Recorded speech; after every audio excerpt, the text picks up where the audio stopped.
Those girls had no idea that their new teacher was once a boxing champion. When she went to collect the fees, no one respected her, and on the very first day, another teacher humiliated her in front of everyone. Accused, Dong-sik remained calm. Then she saw something strange. The teacher was behaving overly friendly with the beautiful girls at school. Later that same day, Dong saw smoke coming from behind the building. He ran over, but by the time he got there, those same girls had already finished smoking and left. And together, they beat him up with kicks and punches. But what really shook him wasn't the beating. What he saw next made the ground slip from under his feet. Just a few days earlier, a girl from the school had gone missing. She had been kidnapped. And now Dong had proof that it was all connected to that same teacher. He saw chats on the teacher's phone, messages from other girls as well.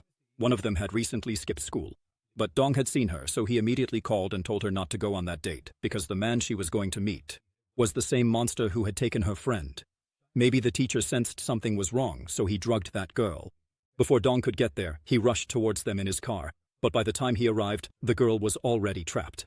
The teacher was about to do the same horrific thing he had done to the previous one, when Dong arrived. Seeing him, the teacher started to strangle the girl. There was no time. Dong started breaking down the door, and with his immense strength, the door gave way. He rushed inside and took down the teacher. When he first asked the teacher about the girl, the teacher denied everything, so Dong told the police everything. But what he didn't know was that the teacher was the son of a powerful politician. The police not only ignored him, they yelled at him and threw him out.